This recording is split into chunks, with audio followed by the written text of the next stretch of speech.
أعوذ بالله من الشيطان الرجيم. بسم الله الرحمن الرحيم. يا أيها الذين آمنوا لا يسخر قوم من قوم عسى أن يكونوا خيرا منهم ولا نساء من نساء عسى أن يكن خيرا منهن ولا تلمزوا أنفسكم ولا تنابزوا بالألقاب بئس الاسم الفسوق بعد الإيمان ومن لم يتب فأولئك هم الظالمون. يا أيها الذين آمنوا اجتنبوا كثيرا من الظن إن بعض الظن إثم ولا تجسسوا ولا يغتب بعضكم بعضا أيحب أحدكم أن يأكل لحم أخيه ميتا فكرهتموه واتقوا الله إن الله تواب رحيم. صدق الله العظيم. Allah. Assalamualaikum warahmatullahi wabarakatuh. Alhamdulillah, apa kabarnya nih sahabat-sahabat ngasok? Gimana? Udah pada persiapan mau makan sahur belum? Masya Allah, sebelum antum sediakan makan atau mungkin ada menu-menu yang masih lagi dipesan, gak ada salahnya nih antum dengerin kajian ngawur, yaitu ngaji sahur. Nah itu judulnya itu dadakan nih Ustaz. Karena kita biasa aja ngasok ngaji sore, kita tayangnya sahur nih. Assalamualaikum Ustaz, apa kabar nih? Waalaikumsalam. Gimana Ustaz puasanya? Tetap semangat? Ada kendala atau sempat nggak sahur deh Ustaz? Pastinya ada tuh. Pastinya ada tuh. Pastinya Dalam ada. 1 bulan pasti ada tuh ya. Ada aja. Itu tiba-tiba kayak udah begitu. kode alam tuh Ustaz. Ketiduran lah gitu, tapi wajar. Betul. Namanya manusia ya Ustaz. Tapi itu mungkin cuma di Ramadan doang. Kita Di bangun setelah adzan subuh tuh penyesalannya luar biasa. Masya Allah. Kalau di luar Ramadan kita bangun habis subuh dengeran baru azan, baru ajar. Tapi kalau kita bangun sekarang di Ramadan udah adzan, ya Allah, itu kayaknya kesel banget ya. Masya Allah, kelewat beberapa momentum yang katanya nggak bisa diulang. Paling utamanya momentum makan sahur. Ya. Alhamdulillah, Ustaz, tema kita hari ini mungkin sahabat-sahabat ngawur di rumah adalah ambil rahasia di tiap malam Ramadan. Mudah-mudahan kita sudah masukin minggu kedua ini, semangat puasa kita masih terjaga, dan yang paling penting adalah semangat ibadah kita. Ustaz, tadi Ustaz baca Al-Quran, ada pertanyaan nih Ustaz tentang beberapa malam Ramadan. Biasanya beberapa ulama tuh di dalam tausiah menutup sholat witir sering memberikan tausiah tentang Ustaz maksud dari malam pertama, 10 malam kedua, bahkan 10 malam ketiga. Sebenarnya penjelasannya seperti apa Ustaz? Nah, itu sudah sering disampaikan oleh tadi antum bilang penceramah. Emang dalilnya dalil hadis yang bukan hadis yang sahih. Hadis dhaif, tapi boleh kita ambil pelajaran dari situ. Kata Rasulullah dalam hadis yang cukup panjang, wa huwa syahrun awwaluhu rahmah wa awsatuhu maghfirah wa akhiruhu idgun minan nar. Dan dialah bulan suci Ramadan yang awalnya 10 pertama rahmatnya Allah Subhanahu wa taala, 10 pertengahannya maghfirah dari Allah Subhanahu wa taala, ampunan dari Allah Subhanahu wa taala, dan terakhirnya itq minan nar, pembebasan dari api neraka. Itu mereka bersumber dari hadis yang tersebut. Ya, jadi kita tentunya pastinya butuh rahmatnya Allah Subhanahu wa taala. Butuh maghfirahnya Allah, butuh bebas dari api neraka. Butuh semua. Butuh semuanya. Maka kalau ditanya, mana nih Ustaz yang Abdul? Semuanya kita butuh. Nanti butuh rahmat, butuh. Di dunia butuh rahmat, butuh. Maghfirah, butuh maghfirah. Itq minan nar, bebas dari api neraka, butuh banget. Jadi ketiga-tiganya butuh, maka harus dari awal sampai akhir. Ya, memakmurkan bulan suci Ramadan. Jaga konsistensi. Ini tadi ada 2 minggu, kadang ada yang udah kendor sahurnya. Udah deh, aneh nggak sahur lagi deh, aneh udah buka. Nggak, jangan. Nanti sahur walau jur'atan ma'in, meskipun cuma 1 teguk air. Keberkahan sahur itu luar biasa. Begitu.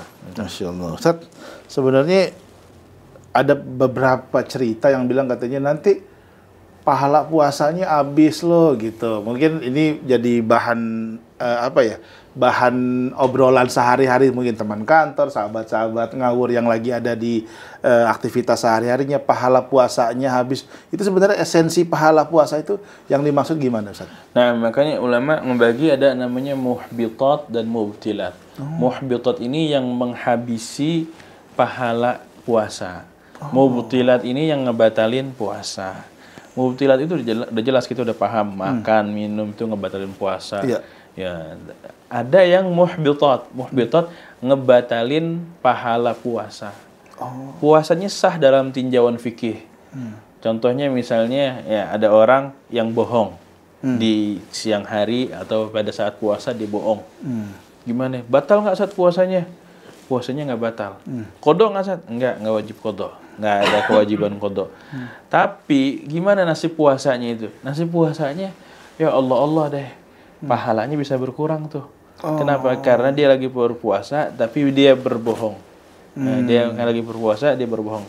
Dalilnya hadis yang sahih, Al-Fakir nggak bisa menghadirkan itu apa? Idza shama ahadukum fala yarfuth wala yafsuq atau kama qala sallallahu. Kalau ente salah seorang di antara kalian sedang berpuasa, maka jangan rafas, berkata buruk ya. Wala yafsuq, jangan berbuat fasik, berbuat fasik ini berbuat kesalahan, dosa gitu. Kalau lagi berpuasa jangan kayak gitu tuh, jangan berkata. Nanti kalau misalnya itu bisa berkurang pahalanya. Dalam hadis dhaif dilengkapi lagi oleh Sayyidah Aisyah, khamsun yufattirna bihi shaim. 5 hal yang bisa ngebatalin puasa: al-kadzib wal ghibah wan namimah wan nazar bi syahwah wal yaminul ghamus. Masalah 5 hal. 5 hal yang bisa ngebatalin puasa nih. Ngebatalin puasa. Bohong, ghibah, adu domba, memandang dengan syahwat, dan janji palsu. Ngebatalin puasa itu kan bahasanya ngebatalin puasa, tapi yang maksudnya ngebatalin pahala puasa. Gitu. Maka ini jadi perhatian buat kita semuanya.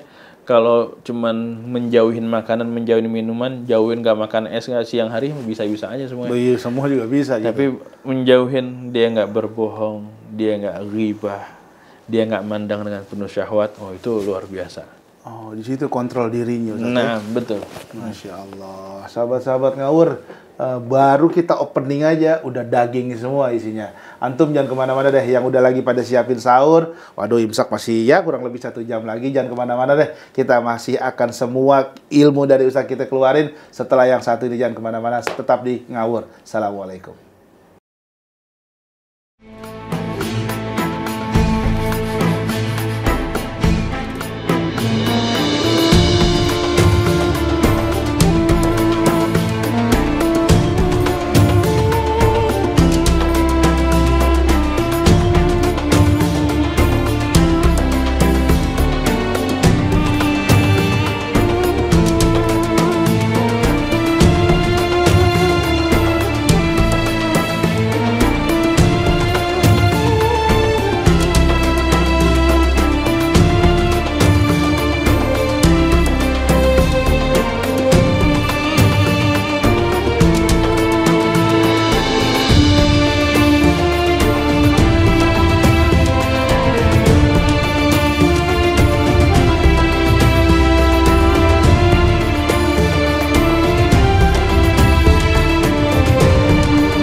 Assalamualaikum sahabat-sahabat ngawur yang udah pada sediain santapnya untuk sahur. Sambil dengerin ngawur, kita sekalian sahur, sekalian juga dapat ilmu dari guru kita nih. Masya Allah. Ustadz, tadi kan Ustadz bilang adalah puasa secara johir cuma nahan lapar, nahan haus, bahkan untuk melakukan hal-hal yang dilarang. Bahkan yang secara hakiki, puasa itu bisa mengurangi nilainya. Nah, ini ada yang bisa dibilang klasik atau enggak klasik nih. Sebenarnya niat puasa itu yang afdol. Ini kadang-kadang suka diperdebatkan nih. Kita kalau biasanya di dalam musola, masjid, setelah sholat witir itu kan membaca niat puasa nawaitu, itu dikumandangkan secara jahar. Sebenarnya yang afdol itu jahar atau sir? Atau punya pendapat masing-masing? Nah, yang paling afdol tentunya dijaharin. dicahayaan, dikerasin, ngebantu kehadiran hati. Ngebantu kehadiran hati. Dan niatnya harus dari malam harinya. Niatnya harus dari malam harinya. Kalau puasa Ramadan, puasa wajib. Selain puasa Ramadan ada puasa wajib apa ya? Puasa nazar. Oh, puasa nazar. Ada puasa nazar, ada puasa kafarah. Itu harus diniatin dari malam harinya. Kalau misalnya dia sampai bangun ternyata dia nggak menghadirkan niat, maka nggak sah puasanya. Oh, gitu. Tapi konsekuensinya di hari tersebut dia tetap wajib menjalani puasa. Nanti selepas Ramadan dia mengkodoknya. Itu dalam mazhab Imam Syafi'i, niat likulli lailatin, di setiap malamnya. Karena puasa Ramadan adalah ibadah puasa yang terpisah-pisah. Setiap harinya itu ibadah sendiri. Maka harus menghadirkan niat dari malam harinya. Ya, alangkah baiknya ya dihadirkan niat itu dengan lisan dan juga intisari dengan hati. Kita ngeliat guru-guru semuanya melafadzkan niat. Nawaitu menjaharkan, bahkan mengajak semuanya untuk membaca nawaitu sauma ghadin an ada'i fardhi syahr Ramadan hadhihi sanatillahi ta'ala. Itu menghadirkan seperti itu. Jadi sama halnya kayak kalau salat guru-guru kita juga mengajarkan untuk menghadirkan usolli fardha. Meskipun tanpa itu pun juga karena niat dengan hati. Boleh, tapi yang utama kalau membantu kehadiran hati dengan dijaharkan. Membantu kehadiran hati itu poin pentingnya, Ustaz ya. Ustaz, nah ini ada pertanyaan yang sedikit agak-agak apa ya? Agak-agak lelucon sih sebenarnya. Cuman ini bahkan paling penting. Tadi kan Ustaz bilang adalah niat itu penting.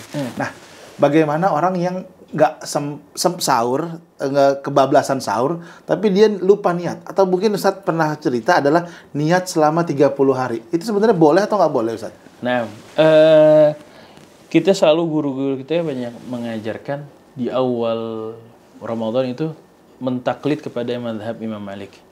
Mentaklid kepada mazhab Imam Malik karena dalam mazhab Imam Malik berpendapat bahwa puasa Ramadan itu 1 paket 1 bulan. Jadi niatnya dari malam pertama, ada niat puasa 1 bulan penuh. Berbeda dengan mazhab Imam Syafi'i. Mazhab Imam Syafi'i mengharuskan niat setiap malamnya. Setiap malamnya. Jadi kalau ada orang yang misalnya dia habis buka puasa kekenyangan ya, terus tidur, bangun-bangun besok jam 8 pagi. Bablas itu ya sahurnya. Bablas.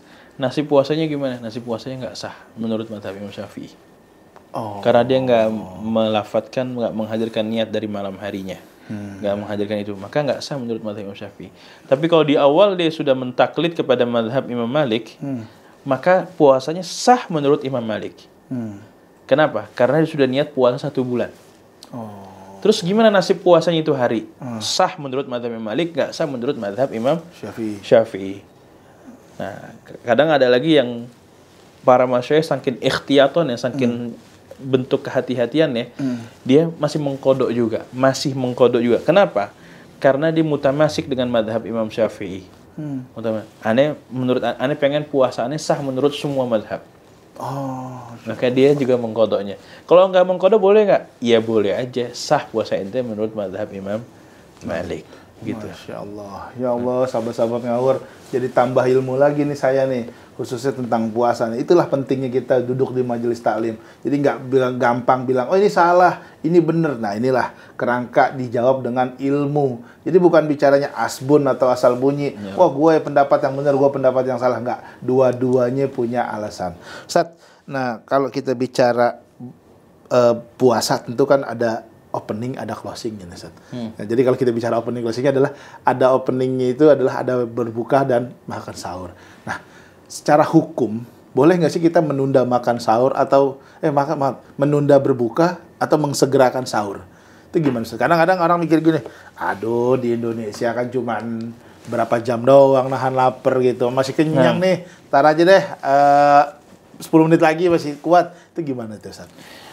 Aneh rasa pertanyaan ente ini orang menunda buka puasa nyaris kagak ada ya?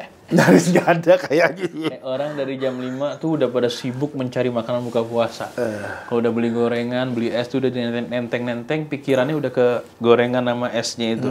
Begitu adzan maghrib nggak ada yang taran-taran. Nggak ada yang taran-taran. Main cepet-cepetan bukan? Boleh nggak cepet-cepetan gitu? Boleh cepet-cepetan. Selagi udah yakin masuk waktu maghrib. Dan penting untuk diniatin ketika menyegerakan berbuka, aneh niatin menyegerakan berbuka semata-mata ngikutin sunnah. Karena emang sunnahnya Nabi SAW menyegerakan berbuka. Jangan ente menyegerakan berbuka ngikutin hawa nafsu. Kenapa lu gue nafsu lapar banget nih gue udah ngiler banget nih sama es campur sama es kelapa. Kalau menyegerakan berbuka ngikutin hawa nafsu nggak dapat pahala menyegerakan berbukanya. Tapi kalau ente lihatin, kenapa ente cepat-cepat berbuka ini udah azan, nunggu apaan lagi? Anda mau segerain berbuka karena Nabi SAW mensunnahkan menyegerakan berbuka. Meskipun nanti ada ketemu teman-teman kita di Syiah yang dia mengakhirkan lagi buka puasanya sampai maghrib yang benar-benar gelap baru dia berbuka. Nah, itu menyelisih sunnah Nabi SAW. Menurut pemahaman kita di dalam Ahlus Sunnah wal Jamaah. Jadi kata Nabi SAW, la tazalu ummati bi khairin ma ajjalal futur wa akhar sahur. Umatku senantiasa baik-baik aja selama dia masih menyegerakan berbuka dan mengakhirkan sahur. Ya, untuk sahur bukan jam 2, bukan jam 1 yang afdal, nanti jam 3:30, jam 4 yang afdal. Kenapa? Biar kita energinya masih ada gitu. Kalau dia makan terakhir jam 1, terakhir makan jam 1 malam, nanti itu di Indonesia, di beberapa tempat bahkan ada yang lebih ringkes lagi ya. Iya, lebih ringkes lagi. Puasanya panjang, bukanya singkat banget, baru buka maghrib, bentar-bentar isya langsung subuh. Betul. Nah, maka ala kulli hal kira-kira demikian Pak Bintang. Masya Allah, berarti kita banyak-banyak bersyukur tinggal di Indonesia. Dan tadi yang saya bisa ambil pelajaran dari Ustadz itu adalah ketika Nabi sudah mengatur ada waktu berbuka, ada waktunya sahur. Ya, artinya kita sebagai Muslim tinggal menjalani aturan. Jadi jangan, mungkin kadang-kadang kan orang bilang, gue masih kenyang nih, tadi sahurnya 3 piring gitu loh. Ntar aja deh bukanya jam-jam 7:30, itu nggak menambah nilai ibadah sama sekali Ustaz ya? Enggak. Bahkan malah jadi bawa kesombongan gitu ya. Betul. Masya Allah. Sahabat-sahabat ngawur yang udah siap-siap makan atau selesai sahur, nah tenang aja, masih ada segmen 3. Kita akan kembali setelah yang satu ini. Assalamualaikum.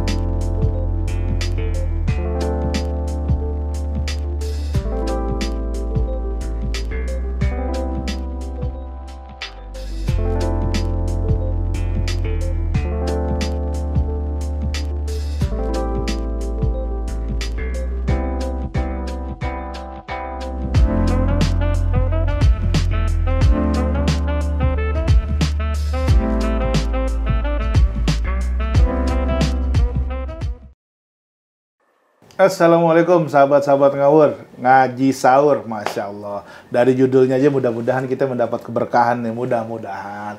Keberkahan ya, itu keberkahan Ramadan. Ustaz, tadi di segmen 2 kita udah tentang bahas tentang masuknya buka dan sahur. Nah, ada pertanyaan nih Ustaz. Sebenarnya secara puasa itu kan ibadah yang sir. Allah pernah bilang katanya puasa itu untuk aku. Nah, boleh nggak sih Ustaz kita menggantikan puasa seseorang? Mungkin kayak saya punya teman orang tuanya sakit dari ICU, saat ini ICU artinya kondisi tidak sadar ya, tapi dia mau menggantikan puasanya. Waktu itu dia nanya sama saya bilang, waduh saya masih pakai ilmu, ntar deh kalau ketemu Ustaz Taufik pada tanyain. Nah sekarang mungkin ada juga sahabat-sahabat ngawur yang hampir serupa gitu, bahkan tanda baktinya kepada orang tuanya dia mau menggantikan puasa. Silakan Ustaz jawab. Kalau misalnya ada yang dia berhalangan sampai akhirnya meninggalkan puasa Ramadan, kemudian dia waktunya mengqadha nggak memungkinkan sampai akhirnya dia wafat, maka dalam mazhab qadim, mazhab yang dulu di mazhab Imam Syafi'i, mempuasakan keluarganya. Mempuasakan keluarganya? Itu mazhab qadim. Habis itu nggak berlaku lagi jadi mazhab jadid. Mazhab jadid dalam mazhab Imam Syafi'i, orang yang meninggalkan puasa seperti itu, kemudian nggak memungkinkan untuk menggantinya, maka dia membayar fidyah. Bayar fidyah dari uang tarikahnya, uang peninggalannya. Wafat deh misalnya, taruhlah wafat. Kemudian dia ninggalin duit sekian berapa, ya udah fidyahnya berapa banyak dia. Ninggalin puasa 2 bulan, dia misalnya 2 kali Ramadan misalnya. 2 kali Ramadan, maka dia bayar fidyah. Bayar fidyah ya likulli yaumin mud, 1 hari 1 mud. 1 mud itu ringan kok. 1 mud itu kurang dari 1 kilogram makanan pokok. Dalam hal ini beras. Ya 0,8 kilogram beras. Kan ringan aja setiap harinya. Berapa hari ditinggalin itu. Jadi itu yang dipegang dalam mazhab Imam Syafi'i yang baru demikian. Jadi agak mempuasakan tetapi membayar fidyah. Dan fidyah ini kelompoknya bukan kelompok seperti zakat. Fidyatun ta'amu miskin. Diperuntukkan untuk orang miskin. Bukan buat 8 kelompok yang lainnya. Begitu, berarti nggak boleh digantikan gitu, Ustaz? Enggak. Misalkan kayak orang tuanya sakit atau anaknya begitu, berarti nggak boleh. Berarti ada caranya sendiri. Caranya dengan mengeluarkan bayar fidyah. Masya Allah. Gitu. Tuh sahabat-sahabat ngawur, tuh udah kejawab tuh ya pertanyaan-pertanyaan yang kira-kira bisa nggak menggantikan puasa seseorang. Ternyata di Islam ada aturannya. Ustaz, kalau kita bicara Ramadan kan kita bicara identik sholat taraweh. Jadi itu biasanya bersap-sap tuh, mungkin sampai keluar-luar masjid tuh. Nah, Anda mau tanya Ustaz, apa sih rahasia-rahasia sholat apa aja sih Ustaz yang bisa kita lakukan di dalam bulan Ramadan Ustaz? Nah, sholat yang paling utama sholat fardu. Biar bagaimanapun juga sholat tarawih yang 20 rakaat dengan sholat fardu lebih unggul sholat fardu. Ya. Tapi kalau orang udah maksimal dengan fardunya, sudah menjalankan fardunya, silahkan jalankan sunnah. Sunnah hanya di Ramadan sholat tarawih. Biasanya tarawih langsung dipakai lagi dengan witir ya. Betul. Witir. Kalau tarawih khusus di Ramadan, witir di luar Ramadan pun bisa. Ya. Nah, banyak lagi amalan ibadah sunnah, sholat sunnah rawatib yang mengiringi sholat wajib. Qobliyah, ba'diyah, itu kerjain. Kemudian sholat duha. Dan di Tarim punya kebiasaan, khususnya kami di Darul Mustafa punya kebiasaan, selepas sholat maghrib itu sholat tasbih. Oh, selepas sholat maghrib. Sholat tasbih. Dengan dalil sholat tasbih itu kalau bisa dikerjain fi kulli yaum. Kalau nggak bisa fi kulli yaum, fi kulli jum'ah, setiap Jumat. Kalau nggak bisa di setiap Jumat, fa fi kulli syahr, setiap bulan. Nggak bisa setiap bulan, ya udah setiap setahun sekali. Nggak bisa, ya udah merah fil hayat, satu kali dalam seumur hidup sekali aja. Sholat tasbih.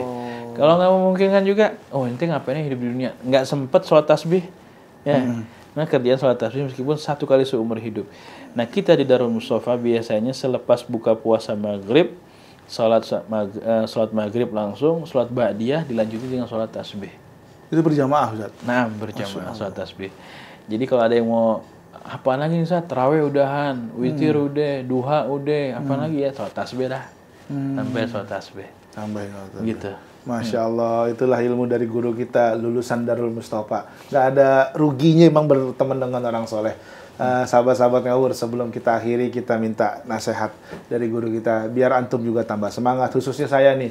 Sebagai yang paling banyak ngomong nih, kadang-kadang banyak selip-selip kata nih, kita juga kadang-kadang butuh nasihat. Ustaz, biar semangat di minggu kedua nih Ustaz nih. Udah masuk minggu kedua, biar puasa kita semakin semangat dan tetap istiqomah Ustaz. Silakan Ustaz. Nah, kurangin tidur, kurangin makan. Allah. Ya. Gak berat sih Ustaz kayak sih. Gak berat ya. Ya udah, kita udah 12 bulan manjain diri kita, manjain badan kita dengan tidur dan makan. Ramadan bukan bulannya tidur, bukan bulannya makan. Ya. Justru bulannya ngurangin tidur, bulannya ngurangin makan. Itu aja. Masya Allah, sahabat-sahabat. Itu dia tadi tuh pesan dari guru kita. Mudah-mudahan jadi manfaat buat antum dan buat saya. Saya akhiri pertemuan ngawur kali ini. Kita akan berjumpa lagi minggu depan dalam jam dan waktu yang sama. Assalamualaikum warahmatullahi wabarakatuh.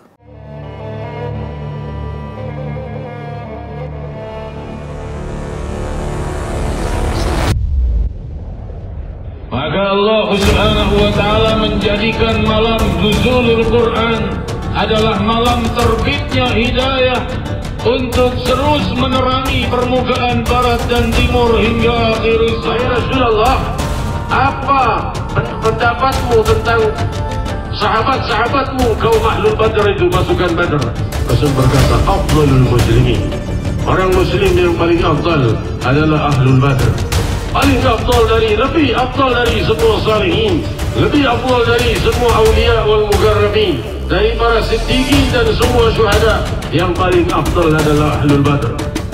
Mas'ud bin al-Khazraj radhiyallahu anhu, Mas'ud bin Rabi'ah, Mas'ud bin Sa'ad, Mas'ud bin Sa'ad bin al-Khazraj, Mus'ab bin Umair al-Abdari, wal imamuhum Ahlul Badr ajma'in, Sayyidina Muhammad Rasulullah